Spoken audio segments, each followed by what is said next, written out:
Bonjour tout le monde, alors je viens vous parler de mon hospitalisation pour mon bypass. Je suis rentrée à l'hôpital le 15 mars, donc l'après-midi à 15 heures. J'ai vu l'anesthésiste juste après mon admission. Donc rendez-vous de routine. Je suis donc rentrée dans ma chambre. Il s'est rien passé jusqu'au soir. J'ai eu première piqûre d'anticoagulant. J'ai une infirmière qui est passée pour me dire comment allait se passer le réveil demain matin, la douche. Je commençais déjà en fait le soir même une première douche à la bétadine. Voilà. Donc je dormais avec mon pyjama et le lendemain matin, douche à la bétadine avec la belle chemise bleue sexy, la Charlotte et les chaussures. J'étais programmée en deuxième position, donc c'est-à-dire que je vais être au bloc pour on va dire entre 9h30 10h30. Bon, je suis descendue au bloc à midi. Voilà. Je suis descendue au bloc à midi, descendue au bloc à midi. On m'a fait patienter un peu. Donc le temps après que je rentre dans la vraie salle, qu'on commence à me mettre les perfusions, les patchs un peu partout, on va dire j'ai peut-être attendu un quart d'heure. Donc on va dire j'étais endormie pour midi et demi. Voilà. Midi et demi, on peut dire que l'opération a commencé. Je me suis réveillée en salle de réveil, il était 19h je crois. Voilà. 19h, tout s'est bien passé. Bon, par contre très mal. Malgré que j'avais précisé que... Comment ça s'appelle encore? Que la morphine était pas assez forte pour moi. Du coup, quand on me mettait sous morphine, je ressentais encore les douleurs. Donc j'avais dit à l'anesthésiste juste avant qu'il m'endorme. Il m'avait dit qu'il allait faire tout son possible. Apparemment ça s'est pas fait parce que je me suis réveillée avec une très forte douleur. Et on a constaté que j'étais sous morphine. Avec mon petit réveil, je leur ai réexpliqué. Donc ils m'ont mis autre chose. Et je me suis rendormie parce que j'avais très mal. Et je me suis réveillée encore. Et là tout allait bien, pas trop mal. J'ai constaté que j'avais cette charmante sonde nasogastrique. J'avais la sonde urinaire et j'avais un rodon, donc c'est comme un drain, voilà, on va dire c'est un drain, donc qui est à l'intérieur du ventre et on a le liquide, un liquide qui sort, qui ressemble un peu à du sang, mais c'est tellement dilué que on peut pas dire vraiment que c'est du sang. Donc en fait, ce drain servait au médecin de voir si par exemple s'il y avait perforation de l'estomac ou s'il y avait une infection. Si le liquide changeait de couleur, il savait tout de suite qu'il se passait quelque chose dans le ventre. Et effectivement, c'est peut-être une solution pour pouvoir vite s'occuper du patient s'il y a infection, évidemment. Donc j'ai la charmante sonde nasogastrique, comme vous pouvez le constater, qui m'a fait un escar au nez. Donc voilà, c'est charmant. Pourtant j'ai gardé cette sonde que 2 jours. J'imagine même pas si je l'avais gardée plus longtemps. Je l'ai gardée que 2 jours cette sonde. Si je récap bien, je suis arrivée à l'hôpital le 15. Donc opéré le 16 matin. 17 sous sonde, 18 aussi sous sonde. Et c'est le 19 qu'on m'a enlevé la sonde. Voilà. Sonde de partout, des fils de partout. J'ai pas quitté mon lit les 2 premiers jours. Voilà. Sauf pour faire pipi. Parce que ça, par contre, il préférait que je me lève pour aller aux toilettes que de garder la sonde urinaire. Donc la sonde urinaire, je l'ai gardée que 24 heures. C'est le premier des trucs, la première des choses qu'ils ont enlevé, c'est la sonde urinaire. Donc pour qu'on puisse aller aux toilettes le plus rapidement possible. Et ça nous faisait marcher aussi. Et du coup, on éliminait un peu plus vite les gaz de la cellule. Voilà. Donc après, j'ai pas bougé de mon lit. Et on m'a enlevé ma sonde 2 jours après mon opération. ce fut un bonheur parce que la sonde fait juste trop mal. Voilà, ça ressemble à une angine, mais plus que carabinée. C'est juste une horreur, c'est juste une horreur. En plus, je sais pas si c'est pour tout le monde, mais moi je sentais la sonde en fait qui remontait, qui descendait, qui remontait, qui descendait. Donc j'avais le sparadrap qui, qui bougeait en fait. Voilà, qui bougeait, c'était vraiment désagréable. On sent vraiment le tuyau dans la gorge, dans le nez, c'est horrible. Voilà.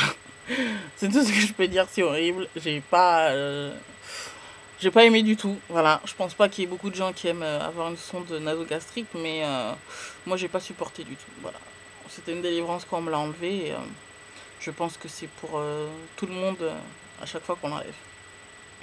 Voilà. Sinon, à part la douleur au réveil, franchement j'ai eu de la chance. Pas trop de douleur, voire pas du tout. Voilà.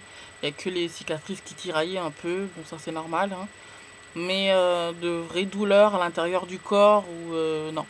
Ça, franchement, j'ai eu de la chance. J'ai pas eu trop mal. Donc, c'était plutôt bien. Voilà. C'était plutôt bien. Sinon, quoi d'autre? J'ai commencé à manger donc 3 jours après mon opération. Donc, on a commencé par du bouillon. Voilà. Bon, après tout ça, de jeûne, on apprécie la première cuillère de bouillon. Le bouillon n'est pas terrible, mais on apprécie la première cuillère de bouillon. Voilà, on sent qu'on a quelque chose dans la bouche de salé. C'est autre chose que rien du tout. Donc la première cuillère de bouillon, effectivement, je l'ai appréciée. Mais après, voilà, une fois que je l'avais dans la bouche, j'avais pas spécialement faim. Le bol, bah, je le finissais pas. Je prenais peut-être un tiers du bol, peut-être la moitié. Sinon, voilà, donc le premier jour où on a introduit, donc c'était le bouillon et de l'eau. Après, le lendemain, on a fait yaourt compote. Voilà, yaourt compote. J'ai eu droit à un petit déjeuner, donc là où j'ai pu boire du thé chaud. C'était bizarre, j'ai eu peur quand même. Hein. J'ai eu peur de boire un liquide très chaud. Je sais pas, j'avais peur. Mais bon, c'est passé, il n'y a pas de souci.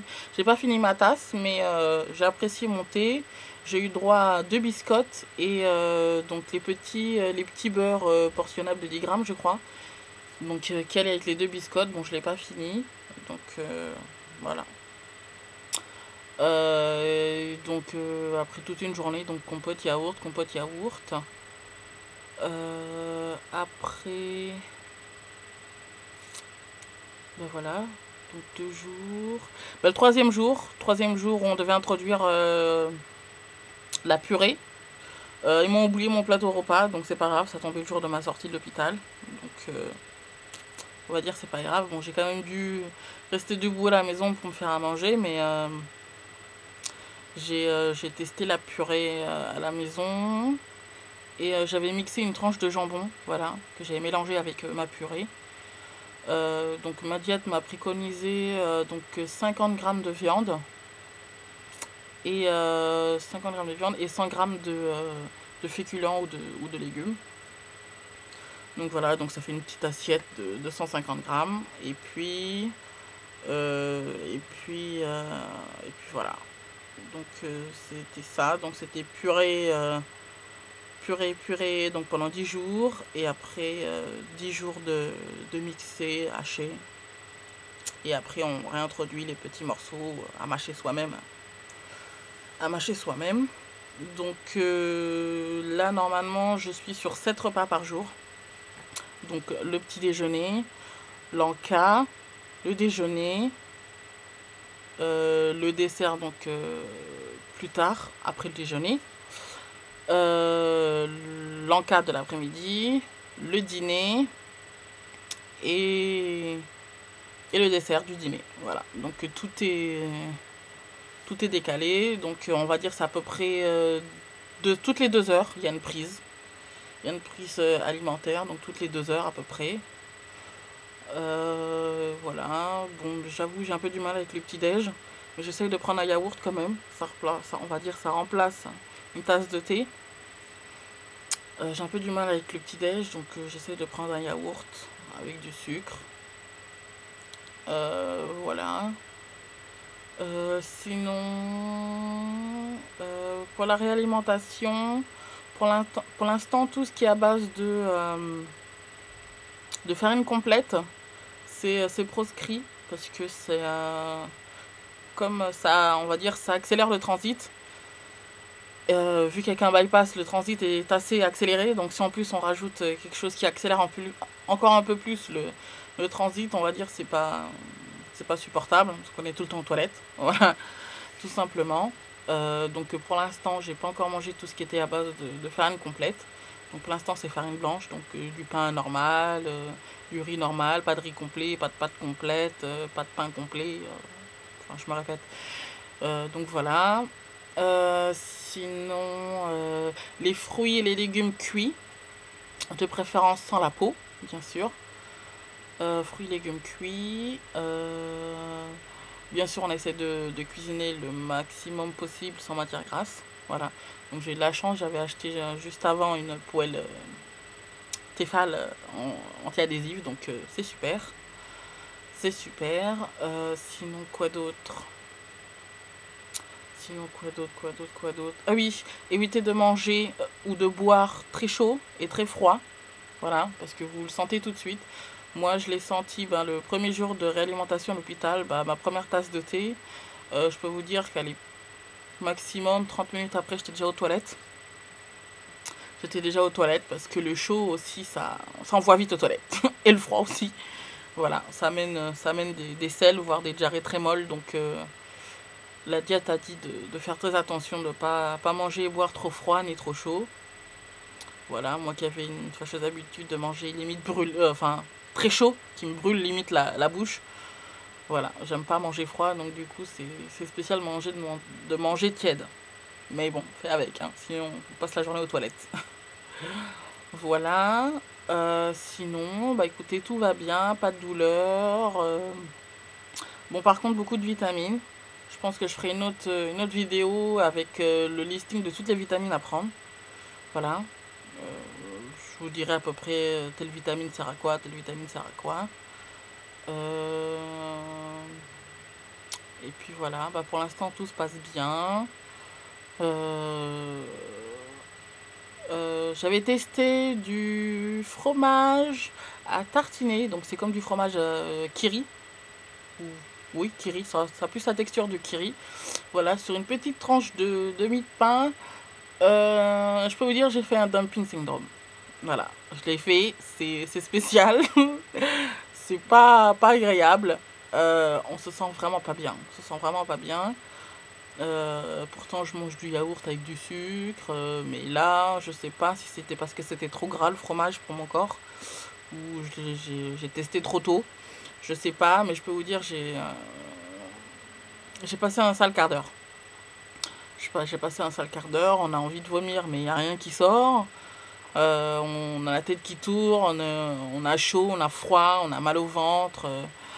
C'est vraiment pas agréable. Donc du coup, je me suis allongée. Et puis on va dire peut-être 1 heure après, tout est rentré dans l'ordre. Mais je peux vous dire que vous le sentez passer. Hein. Quand il y a quelque chose que votre corps ne voudra plus, vous le saurez tout de suite. Hein, que ce soit trop gras ou trop sucré, le dumping, vous le sentez bien. Donc je peux vous dire que le fromage, pour l'instant, j'ai peur, j'y touche plus. Voilà. J'ai droit au fromage à pâte molle, mais je me suis dit que celui-là était vraiment très mou. On allait tester sur une tranche de mie de pain et je pense que j'aurais pas dû. Voilà. Écoutez, je vous fais de gros bisous. Je vous dis à très bientôt. J'essayerai de ne pas attendre aussi longtemps pour vous faire une prochaine vidéo. Donc la prochaine, ce sera sur les vitamines. Sinon, quoi d'autre? Qu'est-ce que je voulais vous dire? Je pense que c'était tout. C'était tout. Voilà. Écoutez, je vous fais de gros bisous. Surtout, n'hésitez pas à vous abonner. C'est pas payant. Voilà. Donc, surtout, n'hésitez pas. Et puis, ça vous permet de me suivre. Et voilà. Je vous fais de gros bisous et à très vite. Bye bye.